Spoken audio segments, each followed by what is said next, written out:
In May 2026, the tech industry focused its attention on the Ronald V. Dellums Federal Building in Oakland, California. The trial unfolding inside has provided a forensic look at the internal mechanics of the world's most highly valued AI startup. Elon Musk is seeking $150 billion in damages, alleging that Sam Altman and Greg Brockman abandoned OpenAI's founding nonprofit mission to form a lucrative, dependent relationship with Microsoft. The trial's narrative shifted with the introduction of a leaked internal email from April 2022, written by Microsoft CEO Satya Nadella.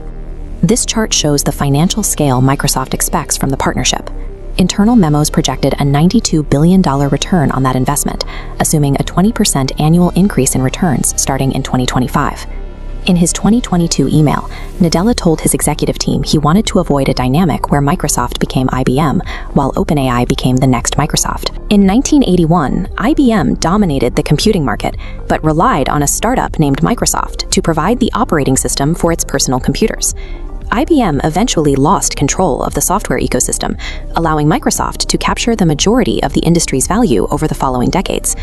Nadella's testimony confirmed that Microsoft diverted its own computational resources to fund OpenAI, creating a multi-billion-dollar dependency on an independent startup that could eventually replace Microsoft's core products. Courtroom disclosures have revealed that the leadership of OpenAI is navigating deep internal divisions and managing personal wealth that dwarfs traditional Silicon Valley precedents. Former chief scientist Ilya Sutskever testified that his personal equity stake in the company reached $7 billion by May 2026.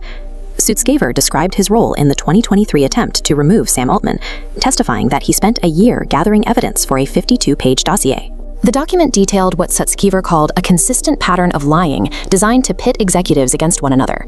In a video deposition, former CTO Mira Murati stated that Altman intentionally engineered organizational instability, describing a culture where the CEO manipulated information flow to maintain control over his team. Evidence from President Greg Brockman's files included a 2017 diary entry where he referred to the company's nonprofit commitment as a lie. On the witness stand, Brockman disclosed that his own equity stake is valued at nearly $30 billion. Nadella's private assessment of the OpenAI board as amateur city reflects a government structure that nearly collapsed during the 2023 crisis, revealing how market forces and employee threats ultimately overrode the board's ethical oversight. The litigation over OpenAI's corporate structure serves as a proxy war for dominance over the next generation of computing hardware. Supply chain reports indicate OpenAI is fast-tracking a native AI agent smartphone for mass production in the first half of 2027. This hardware initiative is being developed alongside a screenless, ambient device designed by Jony Ive's startup, which OpenAI acquired in 2025. Using an agentic operating system, the device bypasses app-based interfaces controlled by Apple or Google, executing complex tasks via natural language. To achieve low latency, a custom dual-processor architecture handles heavy language computations locally on the edge, rather than relying on the cloud. If OpenAI controls both the physical device and the intelligence layer, legacy search engines and desktop operating systems become back-end utilities, fulfilling Satya Nadella's fear that Microsoft is funding its own displacement. While executives in Oakland debate the future of artificial general intelligence, the open-source infrastructure supporting their systems faces immediate security threats. During the trial, a supply chain cyberattack known as Mini Shai-Hulud compromised over 400 package artifacts across major repositories like NPM and PyPy. Hackers bypassed advanced security attestations by extracting publishing tokens directly from the volatile memory of GitHub Actions runners, allowing them to infect trusted libraries used by developers worldwide.